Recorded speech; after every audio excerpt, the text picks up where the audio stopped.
নমস্কার বন্ধুরা, আমি মিষ্টির গৃহকোণে আপনাদের সবাইকে স্বাগত। বন্ধুরা, আপনারা তো ভাবছেন এগুলো কী নিয়ে বসে আছে। এগুলো হচ্ছে আমাদের পয়লা বৈশাখ, তো সেরকম কিছু কেনা হয়নি, আপনাদের বলেছিলাম। তো এইবার গিয়ে মেয়ে কতগুলো আজ দোকান বাজার করে নিয়ে এলো, তো ভাবলাম আপনাদের সঙ্গে একটু শেয়ার করি কী কী কেনা হলো। দেখুন কী কেনা হয়েছে, দেখুন। এখন সামনে তো গরমের ছুটি, মেয়ে বললো মা স্কুল খুললেই তো গরমের সমস্ত সব লাগবে, তো সুতির সালোয়ার কামিজ একটা কিনে এনেছো বাটিক প্রিন্টে। দেখুন বন্ধুরা, কেমন হয়েছে বলবেন। আমি বলবো ভালোই হয়েছে, কেননা রঙটাও বেশ গাঢ়, আর আমার মেয়ে খুব ফর্সা, তো ভালোও লাগছে। আর এই দুটো হয়েছে কুর্তি, এইগুলো হচ্ছে কুর্তি, খুব নরম কাপড়ের, জানেন বন্ধুরা। দেখুন কুর্তিগুলো বেশি খুলছি না, কেননা তাহলে পাট করতে না পারলে প্রচুর গালাগাল খাবে। হ্যাঁ, সে তো আছেই। খুলছো এদিকে, পাট না করলে তো হবেই। তো যাই হোক বন্ধুরা, দেখুন কুর্তিটা কেমন হয়েছে বলুন। ভালো করে হ্যাঁ, ভালো করে পাটও করতে হবে। হ্যাঁ, তো বন্ধুরা বলেন কেমন হয়েছে।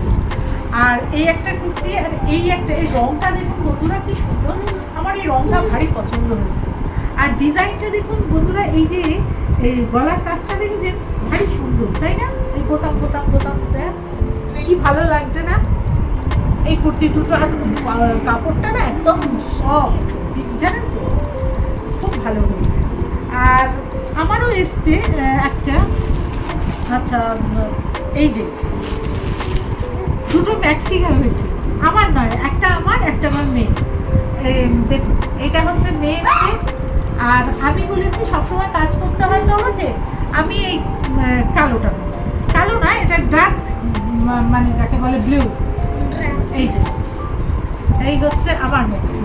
দেখুন বন্ধুরা কেমন হয়েছে, জামা কাপড়গুলো একটু বলবেন। আর তার সঙ্গে দেখুন না, শুধু এই নয়, আচ্ছা এই দেখুন দুটো প্লেট আনিয়েছি। আর প্লেটগুলো কেন আনালাম বলুন তো, দেখেছেন তো আমাদের রান্নাবান্নার ব্লগ হয়, তো এক প্লেটেই বারবার দেয়া হচ্ছে। তো আমার মেয়ে বললো মা একটা প্লেটে বারবার দেওয়া হয়, একটু প্লেট কিনে আনি, ব্লগ তুলতে সুন্দর লাগবে। তো বন্ধুরা, আমাদের স্বল্প বাজার দোকান কেমন হলো আপনারা জানাবেন। আপনারা ভাবছেন কি আজকে এখানেই ব্লগ শেষ? না বন্ধুরা, আজকে একটা জিনিস করেছি, দেখুন কেমন হয়েছে সেটা আপনাদের দেখাবো। সেটা করেছি। এখন দেখুন বন্ধুরা, আপনারা দেখবেন ইউটিউব খুললে চারদিকে একটাই শুধু কাঁচা আমের সব কিছু প্রিপারেশন, তাই না? তো আমিও সেই স্রোতে একটু গা ভাসালাম, আজকে করেছি কাঁচা আমের জেলি। তো বন্ধুরা চলুন জেলিটা কেমন হয়েছে দেখবেন। চলুন, আমার মেয়েকে একটু খাইয়েছি, মেয়ে বললো অসাধারণ হয়েছে। চলুন দেখাই জেলিটা। বন্ধুরা এখন দেখেছেন কাঁচা আম উঠেছে, কাঁচা আমের সময়। আজ আমি আপনাদের বানিয়ে দেখাবো কাঁচা আমের জেলি। তো এটা কোনো রকম মানে দেখবেন, কোনো রকম মানে ঘরোয়া পদ্ধতিতে একদম আমি করব। তো প্রথমে আমি নিয়ে নিয়েছি দুটো কাঁচা আম, আর আমগুলো সাইজ দেখেছেন বেশ মাঝারি মতো আছে, একটা একটু ছোট একটা বড়। তো এইটার প্রথমে আমি একটু খোসা ছাড়িয়ে নেব। একটা আমি বটিতে আমগুলোকে একটু খোসাগুলো পাতলা পাতলা করে কেটে নেব। দেখুন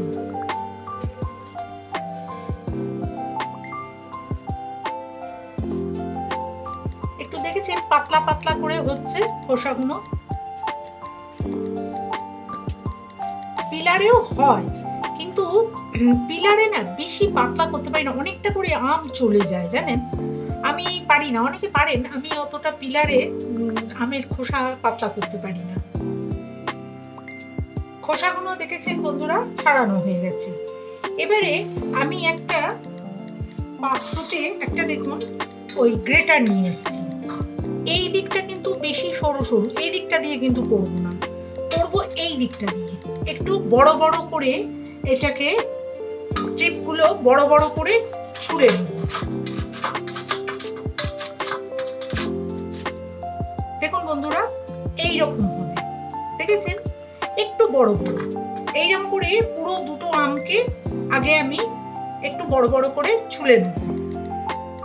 আমগুলো দেখুন মোটামুটি বড় বড় করে ছোলা হয়ে গেছে।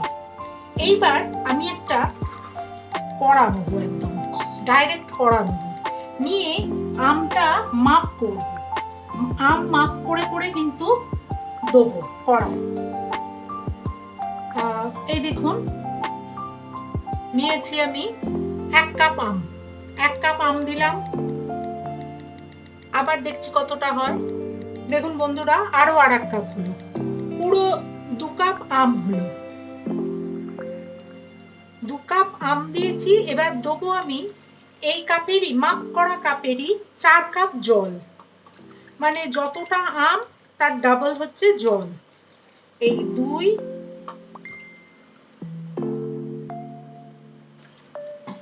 3 ধরবে তো, আর 1 কাপ কড়াই বসিয়ে দিই, গ্যাসে বসিয়ে দিয়েছি কড়া। এই লাস্ট আর 1 কাপ জল দিলাম, মানে 2 কাপ আমের জন্য 4 কাপ জল। এবার আমি গ্যাসটা জেলে দেব। গ্যাসটা আমি জেলে দিচ্ছি। এবার মাঝারি আঁচে এটাকে ভালো করে ফোটাবো। জলটা কিরকম ফুটছে দেখুন বন্ধুরা। আমের কুচি দিয়ে কিন্তু বেশি ঘাটা যাবে না, এই রকমই আমগুলো থাকবে। আম যেন একদম ঘেঁটে জলের সঙ্গে না মিশে যায়। আমার কাজ হচ্ছে জলটাকে, যা জল দিয়েছি সেটাকে হাফ করা, ততক্ষণ অবধি এটা ফুটবে। বন্ধুরা দেখুন একদম এবার হয়ে গেছে। এবার আমি এটাকে একদম ঘাঁটবো না, জাস্ট এটা এবার নামাবো। বন্ধ করে দিলাম গ্যাস। একটা ঝাঁঝরি নিয়েছি, নিয়ে এবার পুরো জিনিসটাকে ঢেলে ছেঁকে নেব।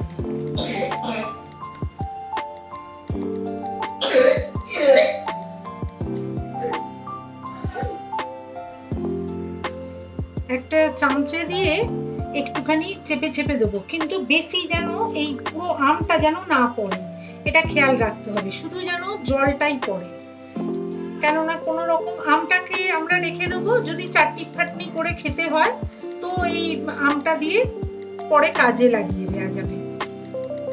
আমার দরকার শুধু এই কাঠটা, এই যে আমের যেটা সেদ্ধ হলো সেই কাঠটাই শুধু আমি নেব। আবার কড়া নিয়েছি। এবার ওই আমের যে কাঠ সেইটা এবার মাপ করে করে আমি এই কড়াতে ঢালবো। কতটা হলো আগে মাপ করে নেব। 1 কাপ হয়েছে, আর সামান্য একটু কম 1 কাপ, 1.5 কাপের বেশি, পুরো 2 কাপ হয়নি, একটু কম হয়েছে, তাই চলবে। আমের কাঠটা আবার বসিয়ে দিয়েছি কড়াতে। এবার দেবো এর সঙ্গে 1 কাপ প্রথমে চিনি দেবো, যতটা রস ততটাই চিনি। প্রথমে 1 কাপ দিয়েছি, তারপরে দেবো দেখুন 1 কাপের একটু কম, যতটা রস ছিল ঠিক ততটাই চিনি দিতে হবে। বেশিও দিলে চলবে না, কম দিলেও চলবে না। টেস্টটা একটু ব্যালেন্স করার জন্য দেবো সামান্য একটু লবণ। এবার ভালো করে চিনিটাকে গোলাতে হবে, চিনিটা যাতে মেল্ট হয়ে যায় এই আমের কাঠটার সঙ্গে। যেহেতু এটা কাঁচা আমের জেলি হবে, সেহেতু দিয়ে দেবো সামান্য একটু ফুড কালার, সবুজ রঙের ফুড কালার। এটা সম্পূর্ণ অপশনাল, যদি ইচ্ছে না করে না দেবেন, কিন্তু দিলে আর কি একটা বেশ সুন্দর সুন্দর সবুজ রং আসে, দেখতে ভালো লাগে, সেই জন্যই দিয়ে দিলাম। দেখুন রংটা কিরকম সবুজ হয়ে এসছে। এবার এটা ফুটবে। এবার এটা মাঝারি আঁচে এটাকে জাল দিতে হবে, ভালো করে এটা জাল দেব।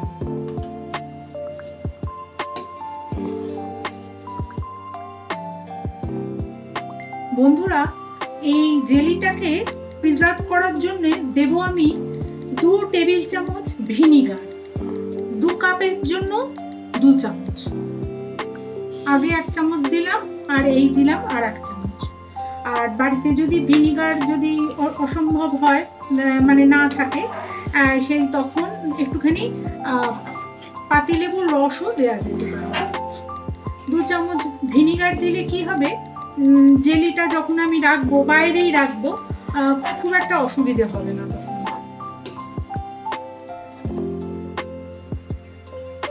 বন্ধুরা দেখুন ফুটে ফুটে অনেকটা মরে গেছে। এবার দেখুন এটা হাত দিলে যদি এরকম একটা এই তারের মতো হয়, এই যে দেখুন একটা তারের মতো আসছে, এইবার বুঝতে হবে জিনিসটা হয়ে এসেছে। আর দেখুন বড় বড় ফুটও ধরছে, দেখেছেন? এই বড় বড় ফুট ধরবে যখন, তখন বুঝতে হবে জেলিটা অলমোস্ট রেডি। এবার আমি জেলিটা যখন নামাবো, একটা ওই ছাঁকনির ওপরই নামাবো, তাতে করে হবে কি এই ফেনাগুলো সব সাইডে হয়ে যাবে, ফেনাগুলো আর জেলির শিশির মধ্যে যাবে না। এবার আমি গ্যাসটা অফ করে দেবো।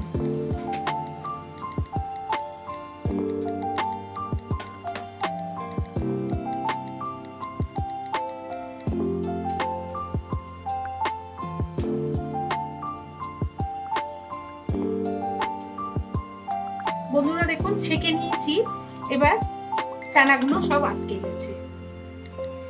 একটা পরিষ্কার একদম শুকনো বয়াম নিয়েছি কাঁচের। এবার আমি গরম থাকতে থাকতেই এই পুরো জিনিসটা এই বয়ামেতে ঢেলে নেব।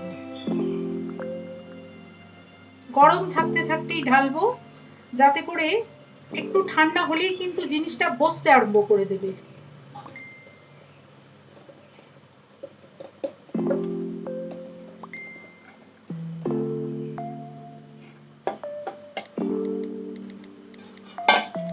বন্ধুরা এটা হলো হাফ বয়াম মতো হয়েছে। ফুল বয়াম করতে গেলে বন্ধুরা অনেকটা লাগতো, আরো 4টে আম দিলে ভালো হতো।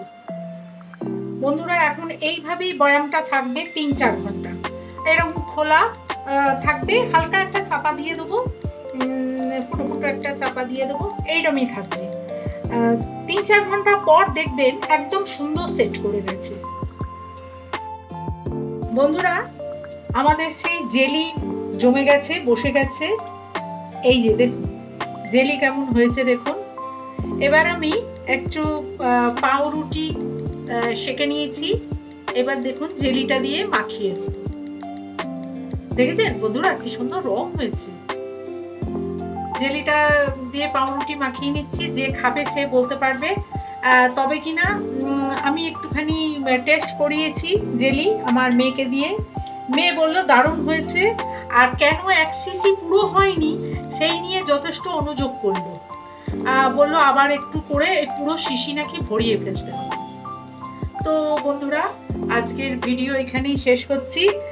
কেমন লাগলো বলবেন, আমার এই জেলি কেমন হয়েছে আপনারা একটু জানাবেন।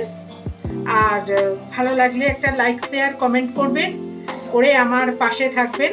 আপনারা সবাই ভালো থাকবেন, সুস্থ থাকবেন, আর এই জেলিটা করে একবার খাবেন।